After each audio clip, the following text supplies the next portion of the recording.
Amy Turner walked into the classroom and felt every pair of eyes watching her. The room was huge, with seats arranged in circles going up like a theater. She was the only human in advanced combat strategy class at the Galactic Military Academy. Around her sat beings from dozens of different worlds, each one looking more dangerous than the last. The Zelkari were 8 feet tall, with blue skin and muscles that looked like they could crush metal. Their eyes glowed red when they got excited. Next to them sat the Vorthak, insect-like creatures with 6 arms and sharp claws that clicked against their desks. The crystalline Nixari looked like living diamonds, their bodies catching the light and throwing rainbow colors across the walls. Amy found an empty seat in the back row and sat down quietly.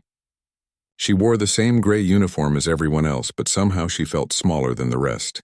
Her brown hair was pulled back in a simple ponytail, and her green eyes scanned the room, taking in everything she saw.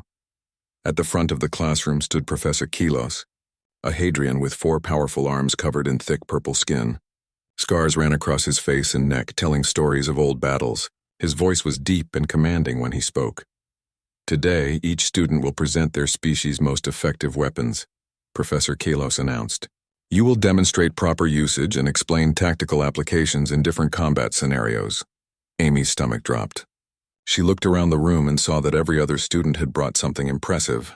The Zelkari had plasma cannons that hummed with deadly energy. The weapons were sleek and silver, with blue lights pulsing along their sides. When activated, they could melt through solid steel in seconds.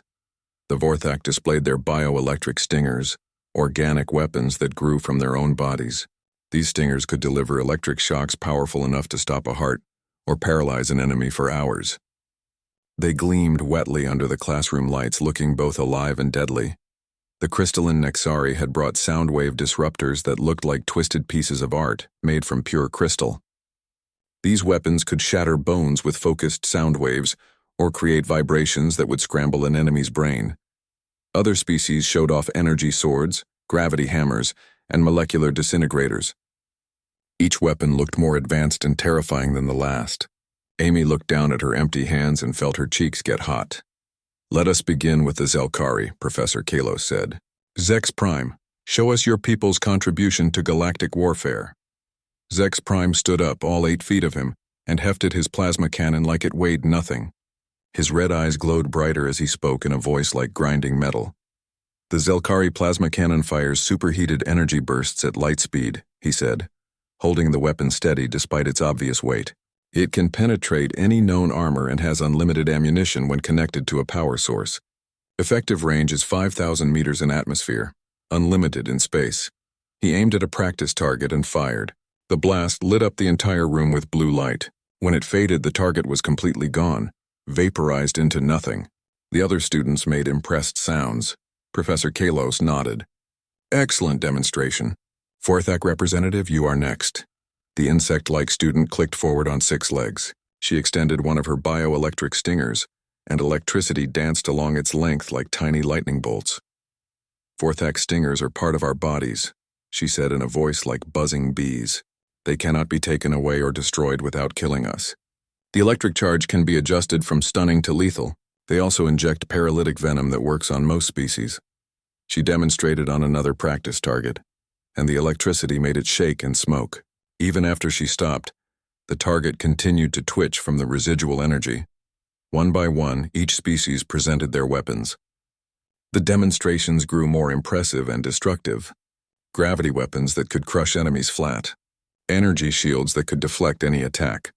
Molecular weapons that could make things simply stop existing. Finally, Professor Kalos looked directly at Amy. Lieutenant Turner, representing humanity, please come forward and show us what your species contributes to galactic defense.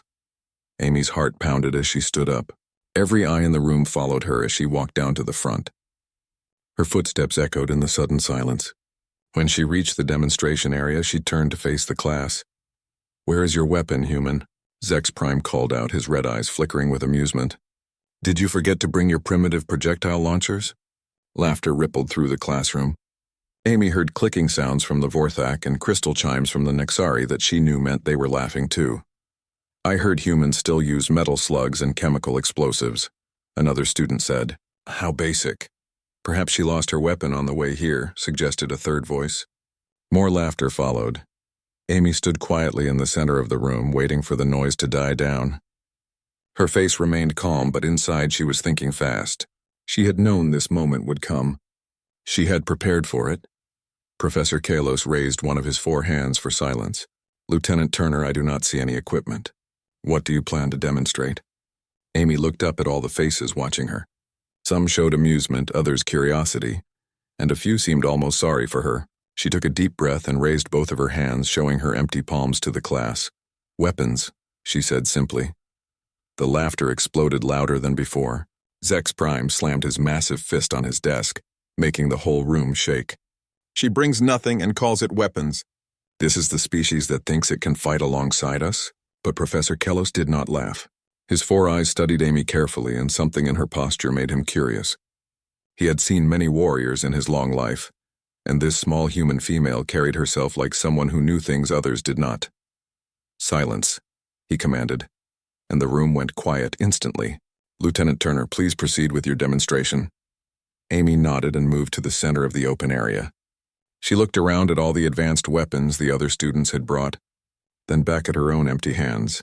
Every species here evolved with natural weapons, she began, her voice carrying clearly through the room. The Zelkari have incredible strength and energy manipulation. The Vorthak have bioelectric capabilities and natural armor. The Nixari can manipulate sound and light. She paused, making eye contact with students around the room. Humans evolved differently. We do not have claws or energy projection or natural armor. What we have is something else entirely. Amy moved suddenly, faster than most of the aliens expected. Her hand shot out in a precise strike that would have crushed a human windpipe if there had been a target. Then she spun, her elbow cutting through the air where an enemy's ribs would be. Her legs swept low, then high, each movement flowing into the next. Humans weaponized our entire bodies, she explained as she demonstrated. Every joint becomes a pivot point for strikes. Every bone becomes a club. Every muscle becomes a spring for power. She showed them pressure points on a practice dummy, places where even gentle pressure could cause paralyzing pain or unconsciousness. Her fingers found spots on the neck, under the arms, behind the knees that could disable opponents much larger than herself. While your species relied on natural advantages, humans learned to create advantages.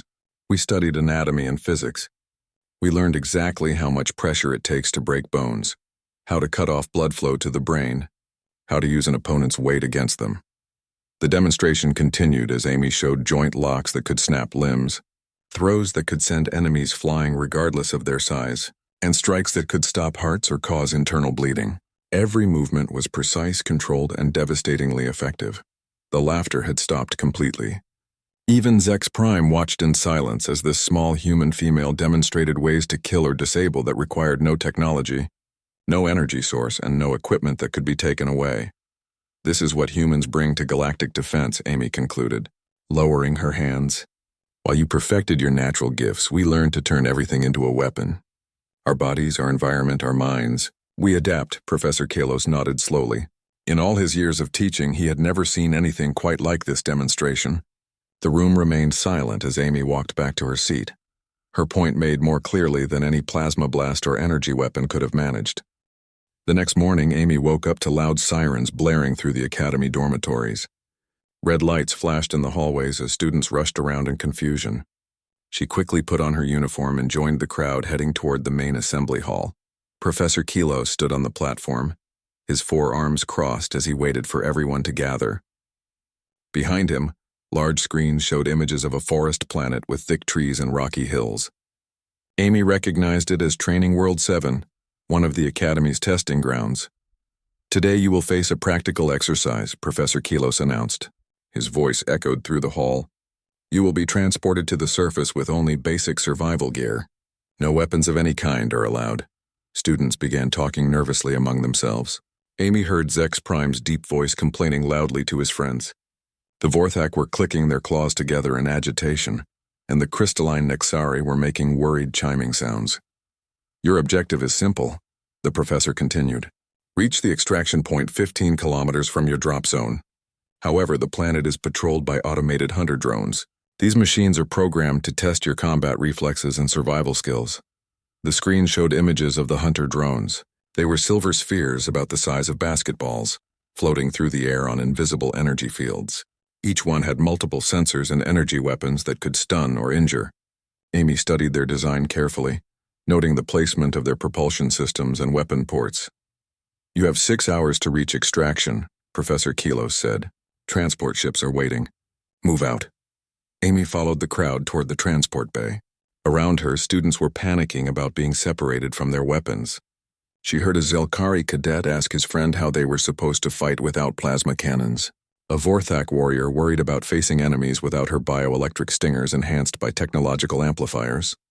The transport ship was cramped and noisy. Amy found a seat near the back and watched the other students. Most of them looked worried or scared. They had spent their whole lives depending on their natural weapons or advanced technology. Now they faced a test where they had to rely on something else entirely. Zex Prime sat across from her, his massive frame taking up 2 seats. His red eyes met hers, and for the first time since she had known him, he looked uncertain. "Human," he said quietly, "how do your people fight when they have nothing?" Amy looked at him for a moment before answering. "We never have nothing," she said simply. "There is always something." The transport ship shook as it entered the planet's atmosphere. Through the small windows, Amy could see the thick forest below. The trees were tall and straight, with wide branches that formed a thick canopy. Between them, she spotted clearings, streams, and rocky outcroppings that could provide cover or materials. The ship landed in a small clearing, and the students filed out into the alien forest. The air was thick and humid, filled with strange smells and distant sounds. Professor Kelos's voice came through their communication devices. "Your survival packs contain water, basic food, a compass, and a medical kit. Nothing else. The extraction point is due north. Good luck." Most of the students immediately started walking north, following their compasses. They moved in groups, talking nervously about what they would do when the hunter drones found them. Amy watched them go, then turned to study her surroundings more carefully. The forest floor was covered with fallen branches, loose rocks, and thick vines that hung from the trees. She picked up a straight piece of wood about as long as her arm and tested its weight. It was solid and balanced. Next, she found several stones that fit perfectly in her hand, smooth and heavy. While the other students worried about having no weapons, Amy was already building an arsenal. She stripped long vines from the trees and tested their strength. They were flexible but tough, perfect for binding things together or creating snares. She gathered more rocks and sorted them by size and shape. Some would work as projectiles, others as hammering tools. Using her knife from the medical kit, Amy sharpened the wooden branch into a spear. She lashed rocks to other pieces of wood to make clubs and hammers. From the vines, she wove a simple net that could entangle or trip enemies. Within an hour, she had created a complete set of weapons from materials the forest provided. The first hunter drone appeared when she was about 3 kilometers from the drop zone. It floated silently between the trees, its sensors scanning back and forth. Amy could hear other students in the distance crashing through the underbrush as they ran from similar machines. The drone spotted her and moved closer, its weapons charging with a high-pitched whine. Instead of running like the others, Amy stood her ground and raised her makeshift spear. She had studied the drone's design during the briefing and identified its weaknesses. The drone fired a stunning energy blast, but Amy was already moving. She rolled to the side and came up throwing one of her rocks. Her aim was perfect. The stone struck the drone's main sensor array with a loud crack, and the machine wobbled in the air, temporarily blinded. Before it could recover, Amy thrust her spear upward, jamming the sharpened tip into the drone's propulsion system. Sparks flew as the machine's anti-grav field failed, and it crashed to the ground with a satisfying thud. Amy heard voices nearby and saw 2 Vorthak students hiding behind a tree.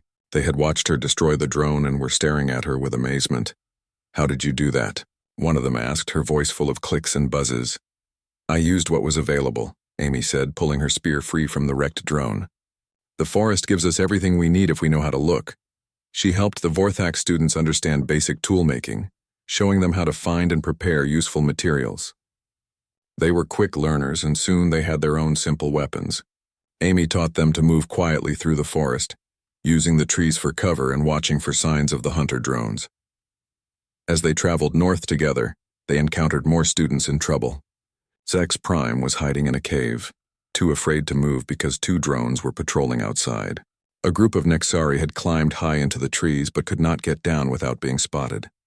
Amy used her knowledge of the terrain to help them all. She showed Zex Prime how to create a distraction with thrown rocks, drawing the drones away so he could escape. For the Nexari, she created a rope from twisted vines so they could climb down safely on the far side of the tree. Each rescue taught the alien students something new about human thinking. They began to understand that humans did not just use tools. They created tools from whatever was around them. They turned the environment itself into an ally. The second hunter drone Amy encountered tried to be smarter. It stayed high in the air, out of spear range, and fired down at her from above. But Amy had expected this. She had woven her vine net into a sling, and when the drone appeared, she was ready. The rock she launched hit the drone with tremendous force, cracking its outer shell. Before it could retreat, she threw her spear like a javelin. The weapon spun through the air and struck the machine dead center, sending it tumbling into the trees. By the time they reached the extraction point, Amy was leading a group of 12 students from 6 different species. All of them carried improvised weapons they had made with her help. More importantly, they had learned to think differently about their surroundings. As the extraction ship landed, Zex Prime walked up to Amy. The massive Zelkari looked down at the small human female and nodded respectfully. "I understand now," he said. "When you said humans never have nothing, you meant that you can make something from anything." Amy smiled and looked back at the forest where they had spent the day. "Every environment is full of weapons," she said. "You just have to know how to see them." The other students gathered around to listen. They had started the day thinking humans were weak because they had no natural weapons. Now they realized that humans might be the most dangerous species of all, because they could turn any situation into their advantage. As the ship lifted off from the planet's surface, Amy watched the forest disappear below them. She had proven her point more clearly than any classroom demonstration could have managed. Sometimes the best way to show strength was to have everything taken away and still find a way to win. Word about Amy's performance in the forest exercise spread quickly through the Galactic Military Academy. Students who had been there told others about how the human female had turned sticks and stones into deadly weapons. They described how she had saved them from the hunter drones and taught them to think differently about fighting. The stories reached the highest levels of the Academy within days.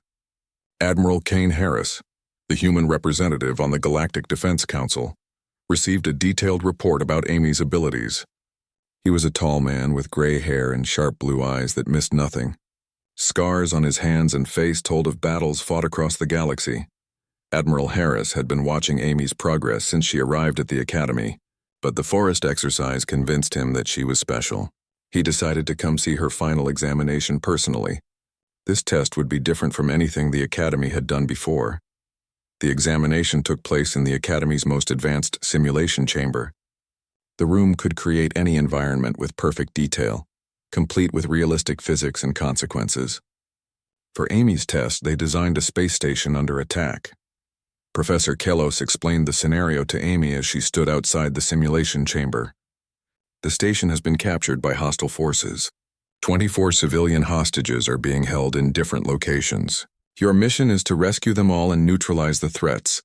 Amy nodded, studying the station blueprints on the screen beside them. The layout was complex with multiple levels, maintenance shafts, and critical systems scattered throughout. She memorized the locations of power generators, life support controls, and gravity management systems. You will face 3 opponents, Professor Kellos continued. Each one is considered elite in their field. They have full access to their species' advanced weaponry and technology. Admiral Harris stepped forward. Lieutenant Turner, your opponents are veterans with decades of combat experience. They know you are coming and have had time to prepare. Do you have any questions? Amy looked at the station blueprints one more time, then shook her head. No, sir. I am ready. The simulation chamber doors opened and Amy stepped inside. The world around her changed instantly, becoming the interior of a damaged space station. Emergency lights flashed red, and she could hear the hum of machinery and distant explosions. The air smelled of metal and ozone. She found herself in a maintenance bay filled with tools and spare parts. Immediately, Amy began gathering useful items. She took a plasma cutter, several metal rods, some electrical wire, and a tool belt to carry everything. From the spare parts, she selected components that could be combined into improvised devices. Her first opponent appeared within minutes. Vex Hadron was a four-armed warrior from Professor Kelos' species, armed with military-grade energy weapons and heavy armor. He was twice Amy's size and had fought in more battles than she had years of life. Amy heard his heavy footsteps echoing through the corridor before she saw him. Instead of confronting him directly, she used the station's layout to her advantage. She climbed into the maintenance shafts above the ceiling, moving silently through the narrow spaces. When Vex Hadron entered the room she had just left, Amy was directly above him. She had rewired the ceiling lights to overload, and when she triggered the system, the room filled with blinding flashes and sparks. The warrior's vision sensors were overwhelmed, and he stumbled backward, firing wildly. Amy dropped through the ceiling behind him and used the plasma cutter to slice through his armor's power cables. Without power, his heavy armor became a burden instead of protection. She then used pressure points she had learned in human combat training to disable two of his arms and escape before he could recover. The second opponent was Zith Click, a Vorthak bio-warrior whose natural electric abilities had been enhanced with technological amplifiers. She could generate lightning bolts strong enough to melt metal and had reflexes faster than most computer systems. Amy found Zith Click guarding a group of hostages in the station's main computer center. The insect-like warrior was using her electric abilities to power the room's defense systems, creating an almost impenetrable barrier of energy. Instead of attacking directly, Amy went to the station's power distribution center. She studied the electrical systems until she understood how energy flowed through the station. Then she began rerouting power, creating feedback loops that would overload Zith Click's technological amplifiers. When the overload hit, Zith Click screamed as her own enhanced electricity turned against her. The feedback fried her amplifiers and left her temporarily paralyzed. Amy rescued the hostages and sealed the computer center before the Vorthak could recover. The final opponent was the most dangerous. Nex Harmony was a crystalline Nexari who could manipulate sound and light to create devastating attacks. She could become nearly invisible, project confusing illusions, and use focused sound waves to shatter bones or scramble brain function. Amy found evidence that Nex Harmony was holding the remaining hostages in the station's central hub, a large spherical room with catwalks and platforms at different levels. The Nexari had chosen this location because her crystal body could reflect light in ways that made her almost impossible to see clearly. Amy realized that fighting Nex Harmony on her chosen ground would be suicide. Instead, she went to the station's atmospheric controls and began making changes. She increased the air pressure and modified the gas mixture, adding particles that would make sound travel differently. When Amy finally entered the central hub, Nex Harmony was waiting for her. The crystalline warrior launched a barrage of sonic attacks that should have been devastating, but the modified atmosphere changed how the sound waves traveled, scattering them and reducing their power. Amy had also brought a surprise. She had converted the station's communication system into a sonic weapon of her own, one that produced frequencies specifically harmful to crystalline structures.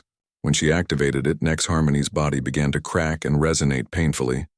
The Nexari tried to escape, but Amy had planned for that too. She had rerouted the station's gravity generators to create pockets of different gravitational pull throughout the room. Nex Harmony, used to moving in normal gravity, became disoriented and crashed into a wall. With all three opponents neutralized, Amy quickly rescued the remaining hostages.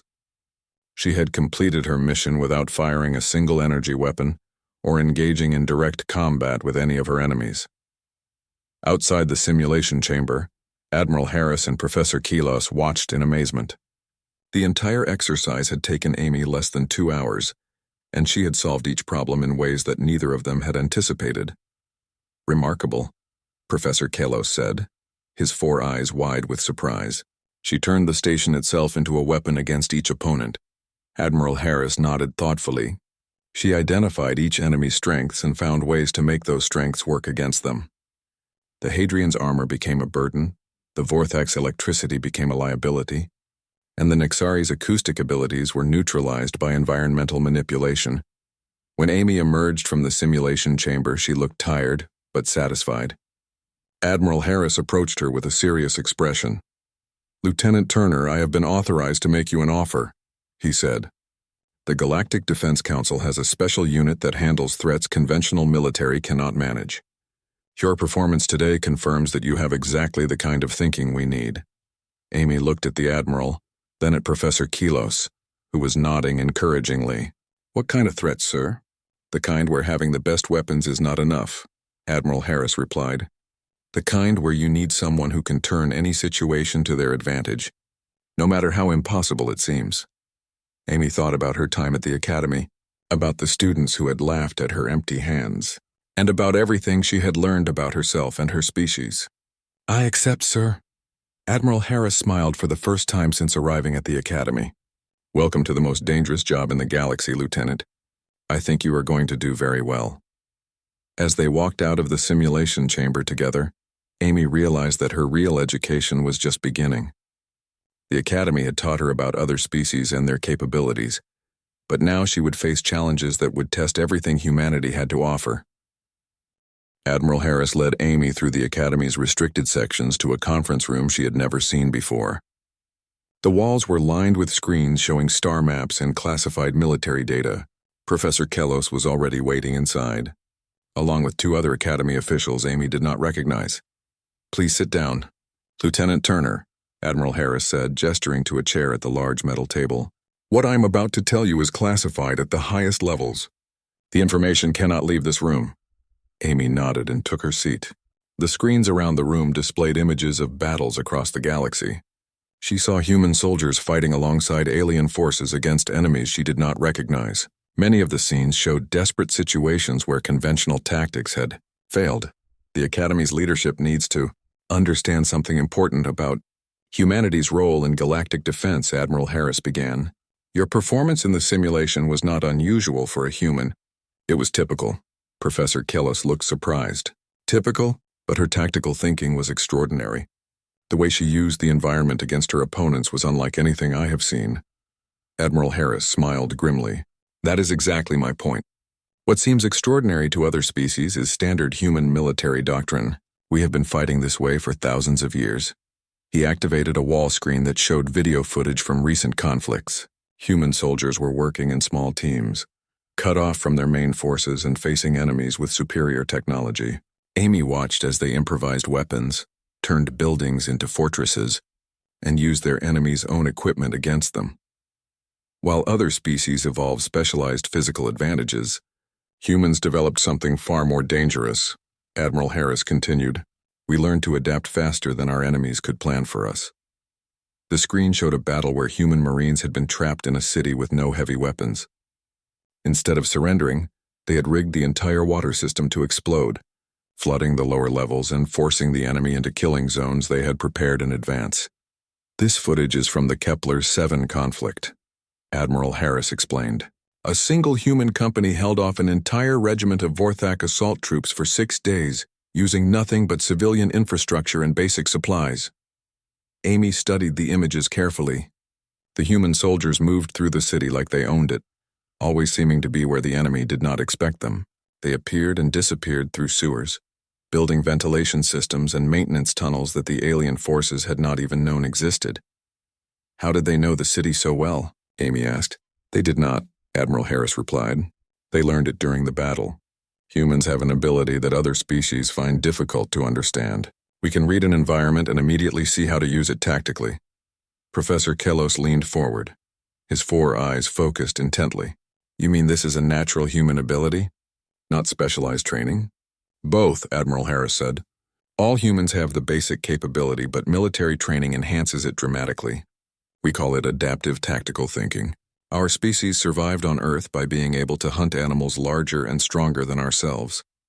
We learned to use tools, terrain, and teamwork to overcome any advantage our prey might have. The screen changed to show more recent battles. Human forces were working with alien allies, but their role was always the same. When conventional tactics failed, when the enemy seemed impossible to defeat, the humans found a way. The Galactic Defense Council has quietly begun requesting human officers for their most difficult assignments, Admiral Harris continued.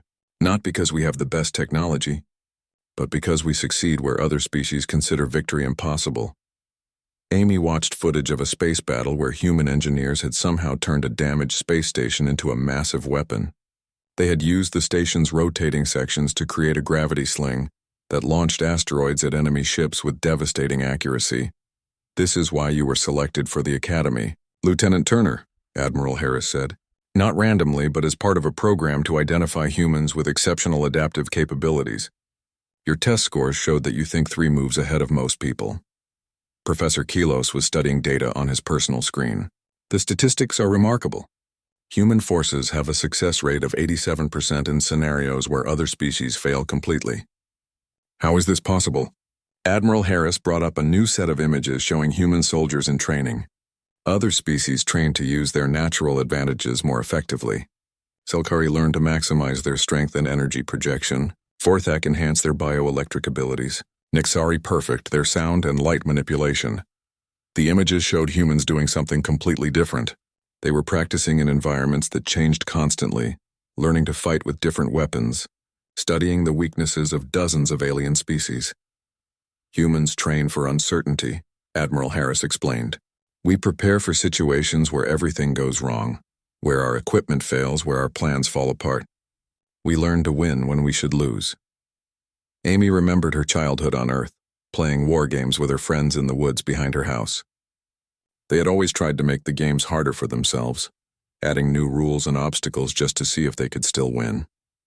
She had thought it was just for fun, but now she realized it was something deeper. There is more, Admiral Harris said, his expression becoming serious. Recent intelligence suggests that humanity's reputation is spreading. Some species are beginning to fear us, not because of our weapons, but because of our unpredictability. The screen showed intercepted communications from various alien governments. Amy could not read most of the languages, but the translations were clear. They were discussing humans in worried tones, calling them the species that makes everything into a weapon, and the ones who win by breaking the rules of war. They do not understand that we are not breaking rules, Professor Kelos said thoughtfully. We are simply playing a different game entirely. Exactly, Admiral Harris agreed. Most species fight to maximize their strengths. Humans fight to exploit enemy weaknesses. Most species try to control battles through superior force. Humans try to control battles through superior thinking. Amy felt a strange pride hearing this, but also concern. Admiral, are other species going to see us as a threat? Some already do, Admiral Harris admitted.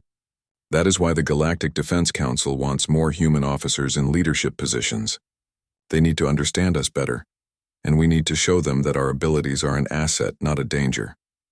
He stood up and activated a final screen, showing star charts of the galaxy's outer regions. This brings us to your assignment, Lieutenant Turner. There is a situation developing on the frontier that has the Council deeply worried. The star chart showed a region marked in red, with warning symbols scattered throughout. An unknown enemy has been attacking our outposts using tactics that none of our conventional forces can counter. They seem to anticipate every strategy we try. Ships that should be able to defeat them easily are being destroyed by much smaller forces. Amy studied the tactical reports scrolling past on the screen. Battle after battle showed the same pattern. Galactic defense forces would engage what appeared to be inferior enemies, only to find themselves outmaneuvered and destroyed by techniques they had never seen before. The Council has tried sending their best commanders, their most advanced technology, their elite units, Admiral Harris continued. Nothing works. The enemy seems to adapt to every approach faster than our forces can implement new strategies. Professor Kelos looked at Amy with understanding dawning in his 4 eyes. They need someone who adapts faster than the enemy can plan. Precisely, Admiral Harris said. Lieutenant Turner, you are being assigned to Task Force 7, our most classified operation. Your mission is to go to the frontier and do what humans do best. Find a way to win when everyone else has failed. Amy felt the weight of responsibility settling on her shoulders. Everything she had learned at the academy, every demonstration of human tactical thinking had been preparing her for this moment. When do I leave? She asked. Admiral Harris smiled. Your transport departs in 3 hours. Pack light. Where you are going, you will need to make your own weapons again. As Amy stood to leave, Professor Kelos spoke up. Lieutenant Turner, I want you to know that teaching you has changed how I think about warfare. You have shown me that the most dangerous weapon is not the one you carry, but the one you can create when you need it most. Amy nodded respectfully to her instructor, then turned to Admiral Harris. Sir, I will not let humanity down. I know you will not, Admiral Harris replied. The galaxy is about to learn what humans are truly capable of when we stop holding back. 6 months later, Amy stood in front of a new class of alien cadets at the Galactic Military Academy. The classroom had been redesigned since her time as a student. Now it featured modular environments that could be changed quickly to demonstrate different tactical scenarios. Professor Kalos stood beside her at the front, but today Amy was the primary instructor. The students before her represented species from across the galaxy. Some were the same types she had studied with, but many were new faces from worlds she had never seen. All of them looked at her with a mixture of curiosity and respect that had not been there before. Word of Amy's success on the frontier had spread throughout the academy and beyond. She had spent 4 months fighting the unknown enemy that had defeated every other force sent against them. The details of her mission were still classified, but the results spoke for themselves. The mysterious attacks had stopped and the frontier was secure again. Today we will discuss something the Academy now calls adaptive combat theory. Amy began, walking to the center of the room. This is not about learning new weapons or new technologies. This is about learning to think differently about every situation you might face. She gestured to Professor Kalos, who activated the room's environmental controls. The walls and floor changed to resemble the inside of a damaged spacecraft. Debris was scattered around and several of the lights flickered ominously. "Who can tell me what they see?" Amy asked the class. A young Zelkari cadet raised his hand. "A disabled ship instructor. The life support appears to be failing and there is structural damage throughout." "Good," Amy said. "Now how many weapons do you see in this room?" The students looked around carefully, searching for anything that might be used as a weapon. Most of them identified a few obvious items like metal pipes and loose electrical cables. A Vorthak student clicked her mandibles together thoughtfully. "I count 7 possible weapons, instructor. The metal debris, some cables, and broken pieces that could be used as projectiles." Amy smiled. "I count 43. The entire class turned to stare at her in surprise. Amy walked to different parts of the room, pointing out items they had missed. The wall panels can be removed and used as shields or clubs. The flickering lights can be overloaded to create blinding flashes or electrical traps. The gravity plating under the floor can be adjusted to create areas of high or low gravity." She continued moving through the room, identifying potential weapons in things the students had not even considered. The air circulation system can be used to distribute gas or smoke. The computer terminals can be reprogrammed to overload and explode. Even the chairs can be broken down into component parts that serve different tactical purposes. As Amy demonstrated each possibility, the students began to understand something fundamental about human thinking. Humans did not just look for weapons, they looked for potential in everything around them. "This is how humans survived on our home planet," Amy explained. "We were not the strongest or fastest predators, but we learned to see every environment as a collection of tools waiting to be used." Professor Kalos stepped forward to address the class. Lieutenant Turner's approach represents a new philosophy that the Academy is now teaching to all students. We call it environmental tactical awareness. The classroom environment changed again, this time becoming a dense forest similar to the training planet the students had heard about from older cadets. Amy moved through the simulated trees, showing how humans analyze natural environments. "When humans enter any space, we automatically assess 3 things," she said, breaking a branch from a tree to demonstrate. "What can we use to attack, what can we use to defend, and what can we use to escape?" She showed them how to identify trees that could provide cover, rocks that could become projectiles, and plants that might be useful for creating traps or tools. But more importantly, she showed them how to combine these elements in ways that multiplied their effectiveness. "A single rock is just a projectile," Amy said, setting up a demonstration. "But a rock combined with a vine becomes a sling with much greater range and power. A stick is just a club, but a stick with a sharp stone tied to it becomes a spear." The alien students watched in fascination as Amy quickly assembled a variety of weapons from natural materials. Her movements were confident and efficient, showing the results of years of training and recent combat experience. Zex Prime, who was now serving as a teaching assistant, helped with the demonstration. Over the past months, he had learned to apply human tactical principles to his own Zelkari abilities. The combination of his natural strength with human adaptive thinking had made him much more effective in combat. "The most important lesson," Amy continued, "is that humans do not fight the battle our enemies want us to fight. We change the rules until the battle favors us instead. She activated a new simulation that showed a space battle scenario. On the screens, a small human ship was facing a much larger enemy vessel with superior weapons and armor. Most species would try to match firepower with firepower, Amy explained as the simulation began. They would attempt to build bigger weapons or stronger shields. Humans approach the problem differently. The simulation showed the human ship avoiding direct confrontation entirely. Instead, it maneuvered close to an asteroid field and began using the ship's mining lasers to break apart large rocks. The asteroids were then guided toward the enemy ship using precise gravitational calculations.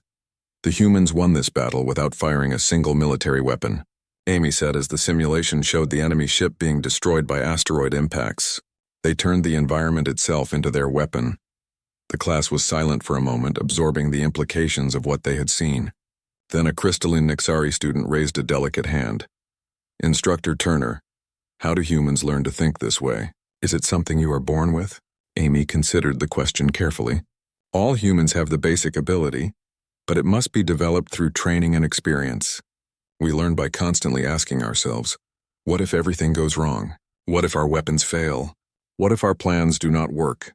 Then we practice for those situations. She walked back to the center of the room as the environment returned to normal classroom mode. The academy has now integrated human training methods into the standard curriculum.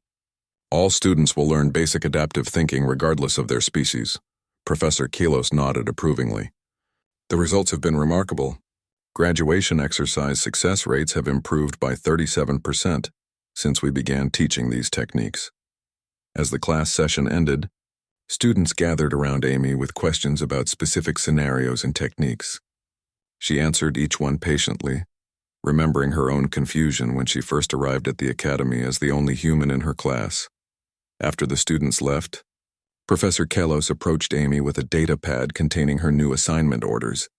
Your next mission has been approved by the Galactic Defense Council, he said. Amy read the orders and felt a familiar excitement.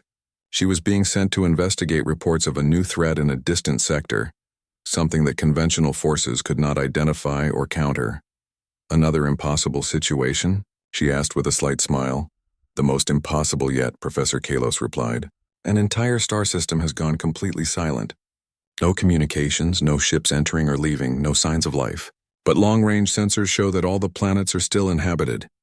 Amy folded the orders and put them in her uniform pocket. When do I leave? Tomorrow morning.